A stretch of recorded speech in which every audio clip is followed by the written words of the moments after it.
What's up, guys? It's your boy, Barca Boy 103. Just finished watching the match, and Barcelona beat Real Betis 2-1 at the Benito Villamarín, one of the most difficult away grounds in Spain, and have now put a firm stance on the title charge. Halfway point of the season, we have 50 points. We are on track for triple digits, 100 points. Absolutely unbelievable, and we're also currently 8 points clear of second place Real Madrid. It was a great night for the blaugrana, but of course the most important thing from this match was getting 3 points in a very difficult and tough away ground. The starting lineup for this match is on the screen right now, and it was the gala 11 from Xavi, barring of course the absence of Ousmane Dembele. It was Ter Stegen in goal, a back four of Kounde, Araujo, Christensen, and Alejandro Balde, midfield three of Busquets, De Jong, and Pedri, and a front three of Xavi, Lewandowski, and Raphinha, with Ansu Fati, Ferran Torres, and Kessie making appearances off the bench. The first goal in this match was scored by Raphinha, who was under pressure to perform with the injuries of Dembele and the inconsistencies of Ansu Fati and Ferran Torres, and boy did he did. It actually was Xavi who won a foul in the middle of the pitch. Frenkie de Jong took the free kick very quickly, caught Real Betis off guard, passed it to Alejandro Balde, who made a beautiful run down the left-hand side, pair across to the far post, and Raphinha was there to tap it home and give Barcelona the lead. The second goal in this match was scored by the main man himself, RL9 Robert Lewandowski. It's actually a corner kick. Finally, Barcelona scoring from a set piece. Pedri whips it in. Araujo heads it down to Lewandowski into that open space. Lewandowski has time and effort to control it, hits it first time into the back of the net, and basically at that point secured Barcelona all 3 points. So overall, the team performance rating on the night, I'm going to be giving it a very solid 8 out of 10. Of course, 6 being average. You could say it's probably a 7. I am being a bit generous simply on the fact that we've won. We're going to this game. Of course, for me, this was a huge game. In the match preview, I did predict that Barcelona would drop points and draw this match. So the fact that we didn't, I'm already over the moon. First half, Barcelona, of course, dominated, no shadow of a doubt, but it wasn't, the Barcelona that we always expect. There were some good movements, some good passing. It was Pedri who was absolutely controlling that midfield. Frenkie de Jong had a few sloppy passes in the final third. We couldn't really get a shot away. We did score from Raphinha that was offside. Pedri got close as well. Second half, though, Barcelona started to get pressure, and you knew Barcelona were going to score, but it needed something, a luck, individual brilliance. Turns out it was actually luck from Frenkie de Jong to the free kick quickly, then individual brilliance from Alejandro Balde to make that beautiful run and put in that pinpoint cross as well. After that, we scored that first goal. We controlled the game, controlled the tempo. We tried to go for the second one. We tried to control possession. Possession of this match for Barcelona for me was top tier. We get a set piece. We score from it as well. The own goal was unlucky. Of course, that takes away from another clean sheet as well. Sometimes that happens, and you know what, for me, like I always say in every single video I've made since I started making YouTube videos, the most important thing is getting 3 points. Scoring 6 goals, clean sheets, all this sort of stuff is a bonus to that. So unfortunately, we didn't get on that clean sheet, but I still think, again, coming to a difficult away game like this midweek, you just played on the weekend against Girona as well. It's difficult, it really is, and you have to go this weekend and face Sevilla, so games are coming thick and fast, and performing at top level consistently in every single game, and especially in tough away grounds like this, is always difficult. So I have to praise the team for that. Every single player on that pitch put in a performance. Now, one player was average. Not one, and that shows how high the level is right now in this team, and it also shows the unity. You're seeing players connecting well. We're seeing the right-hand side, Raphinha, Kounde, Frenkie de Jong when he's there, Pedri when he's there. On the left-hand side, Alejandro, Pedri when he's there, Frenkie when he's there, because they were just interchanging out the whole entire game. Xavi as well on the left-hand side, Busquets, Araujo, Christensen as well, Lewandowski dropping in, making runs for Raphinha and Xavi. The team is together, and we saw that today on the pitch. You're going into halftime thinking, not really much showing there. We need to get this win, and they walked out with 3 points. Absolutely brilliant. And for me tonight, the team performance rating gets an 8 out of 10. Let's now get into the players' individual player ratings. Like I said in the team review, of course, no player was average today, so you won't see a score under a 7. We're going to start off with Marc-Andre Ter Stegen in goal. I'll give him a 7 out of 10. Again, the clean sheet, not his fault. Unlucky at the far post from Jules Kounde. Was pretty quiet. Ter Stegen had, I think, the one thing I do remember him saving was a shot from range from Fekir that went straight at him. Other than that, He was fine. Passing out the back was good. There was one misplaced pass in the second half. I think it was towards Alejandro Balde. But apart from that, typical day at the office for Ter Stegen. Was always aware, was always alert. Came and passed out from the back. Collected the command the box as well. No problem whatsoever. So for me, Mark tonight will be getting a 7 out of 10. Now for center back partnership in front of him. Firstly, on the right hand side, it was Ronald Araujo, and I will give Araujo tonight an 8 out of 10. Just superb again. There are a few players in this team that if you take out, we will look weak, especially with the squad that now, Bellerin leaving, Memphis, Pique. Araujo was one of them. Without him, we look like a team that's lost. He is so crucial, so vital, so integral to this team. I feel safe with him. It's like, oh, Araujo's got it, easy money. Let him go around goal. He had Iglesias in his pocket. Iglesias was pissed off on the bench, yelling and throwing stuff, and you know what? That's what a good defender does. He gets in the head. He makes the forward so frustrated. He got chopped off, of course, I think around the hour mark. And William Jose came in to take over the rest of the shift.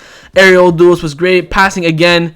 I still think Araujo needs to work on that. He does, when he doesn't see a pass, he'll just boot and hope for the best. But last 10 minutes, we were under pressure. I understand that, but during the game, you kind of expect him to make, whether a pass to Frankie or Busquets or Pedri or Kounde, maybe a long ball through to Lewandowski or Raphinha, but I think he just works on that, and he'll be a perfect center back. But again, no real complaints from me from Ronald today. He was absolutely superb. Uruguayo gets an 8 out of 10 from me, and his part on the left-hand side was, of course, Andreas Christensen, and I'll also be giving Christensen tonight an 8 out of 10. Same thing, rock solid today. I have no real complaints. The only one complaint I do have is when he made that he let Fekir make a good pass beside him. He got I think Fekir cut inside. I think maybe Christian might have slipped, or maybe he just, Fekir got the better of him. He put that through ball in.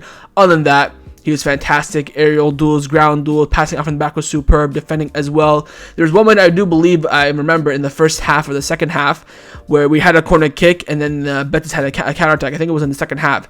Christensen ran the entire length of the pitch to make a clearance. And that for me, again, like I talked about the team rating, dedication, and Christensen shows that absolute warrior. For me tonight, he gets an 8 out of 10. Into the fullbacks now. Firstly, Jules Kounde at the right back slot. I would have gave Kounde like an 8 or a 9 because I thought today he was world class. But for the own goal, I had to bring him down rating. I was going to give him an 8, so I'm going to give him a 7 for the own goal. I think his performance tonight, again, Kounde, just like I said about Araujo, there's people in this team that are so integral. You take Kounde out, he's top 5 best defenders in the world. I really do believe that. Him and Araujo are in that conversation 100%. My man is absolutely world class. There was a moment in the game where I'm watching Kounde do a clearance. I think it was from Juanmi or Canales. I'm thinking, we really robbed Sevilla. 50 million. Yeah, you saw Chelsea pay 40 for Koulibaly. We paid 50 for Kounde. Ridiculous. We absolutely robbed Sevilla. Kounde is world class. I cannot wait till next season to see him and Araujo together as a center back partnership on a consistent basis, because that just thinking about that is just orgasmic beyond belief. But right now he's building a shift at right back. We don't have a right back. Brilliant. Again, my only criticism of Kounde is making those runs forward. But again, he's not a right back. He's just a makeshift right back, so I understand that. So I'm not going to go in on too much. Defensive-wise today, he put in a shift and a half. Absolutely brilliant. Kounde tonight, for the own goal, will get a 7, but low-key was an 8 out of 10. Now for the left back. You're probably thinking, oh, it can't get any better than that. It does. Left back, of course, was Alejandro Balde. And for me, Balde tonight will be getting a 9 out of 10. But not my man of the match. That just shows how high the level was tonight. Balde was world class. At his age, world class for Barcelona. Sheesh. We're going to get this Golden Boy award on a 3-peat. Pedri, Xavi, and Balde's win the next one. No doubt about it. He got La Liga's man of the match for the game. That run for the Raphinha goal was brilliant. He also had a few more of those runs as well. There's one the Pedri one in the first half that Pedri missed.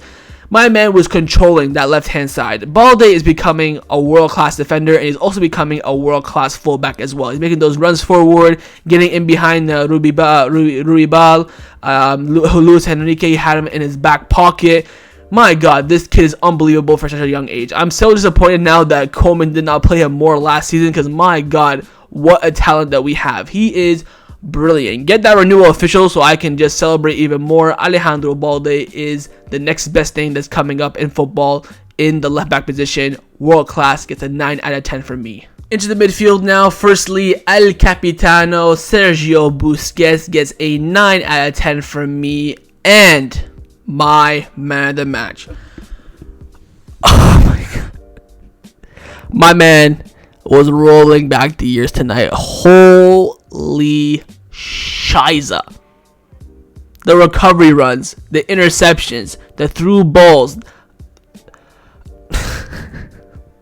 I don't even know what to say. I don't know. A goal or assist today, I would have given him a 10. I really would have. My man was balling tonight. Boosie was rolling back the years. You can see why. I don't know what's happened to him since entering the UCL, but my man has had a remontada beyond belief. He put in a world-class performance against Madrid in the Super Cup, and he's done it again tonight. That's why when Xavi was making subs, we'll talk about that later on, I'm thinking, you can't take out Busquets. He's been world-class. Pedri has been great. Frankie has been superb. These are the problems that you love to have. And Busquets is just having this resurgence that I never thought he would have. And now you can see why, and now you can understand why Xavi wants him to renew. There's no one else out there to replace him that's affordable and feasible.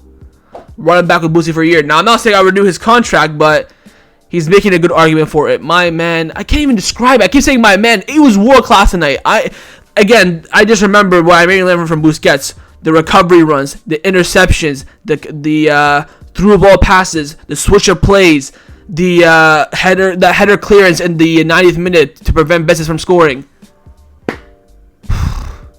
9 out of 10 from Capitano tonight. World class. Absolutely world class. Next up, of course, in the right interior was Pedri. I'll be giving Pedri tonight a 7 out of 10.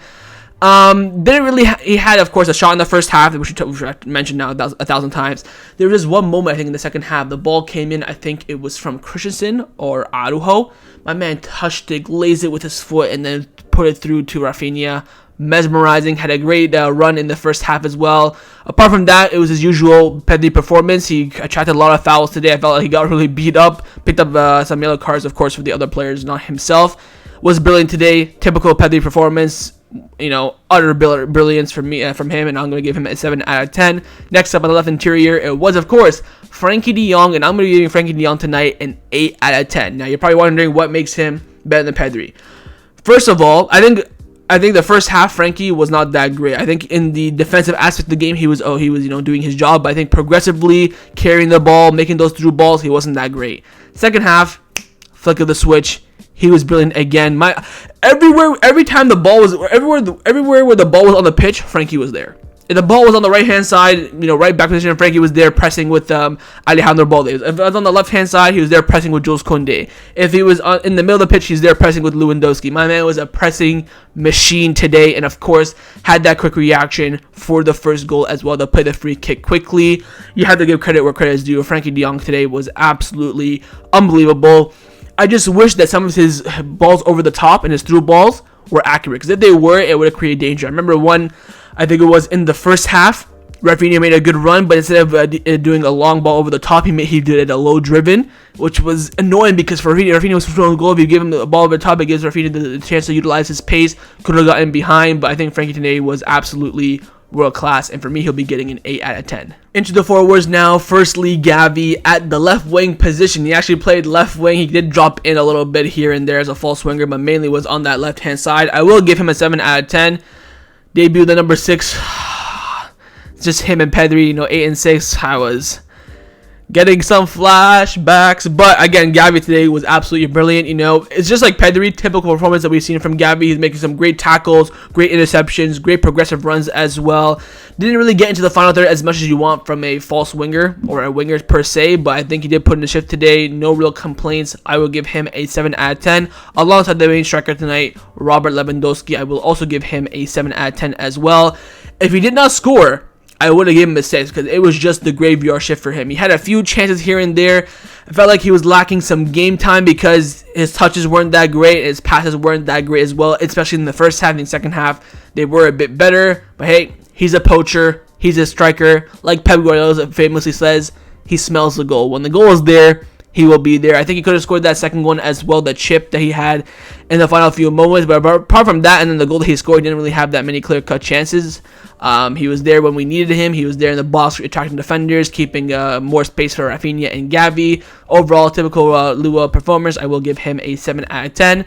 And finally, as well, a 7 out of 10 for the first goal scorer, Raphinha. I think in the first half, this is the difference between Raphinha and Dembele. Raphinha is more take your time, look for a good through ball, be a bit creative. Dembele picks up the ball, just drives, attacks the defender, cuts inside, makes some more space. I think Raphinha should have done that more today. I want to see him attack the defenders. He would get the through ball, a ball at the top from like Christensen or Frankie de Jong. He's there 1v1 the defender. He'll all take his time, cut it back, and then slow down the counterattack. I think he needs to drive at the defense a bit more. Got his goal today, which I think is very, very important. Will do him a lot of confidence as well, and hopefully he'll carry that on in the next few matches coming up, because we do desperately need Raphinha to show up. But overall, very, very happy with him. Of course, scored a goal that was offside as well, so hopefully with the few goals that he scored tonight, it will boost his confidence and his morale. But I'm very, very happy with his performance, and I will give Raphinha tonight a 7 out of 10. Now for the substitutions, the subs were Ansu Fati, Ferran Torres, and Franck Kessie, and I believe Raphinha, Xavi, and Pedri came off. Look, Xavi did his substitutions very, very late. I think Ansu came in at the 78th minute, so they all played less than 12-15 minutes. I can't really rate them. I'll give them all a 6 out of 10, I suppose.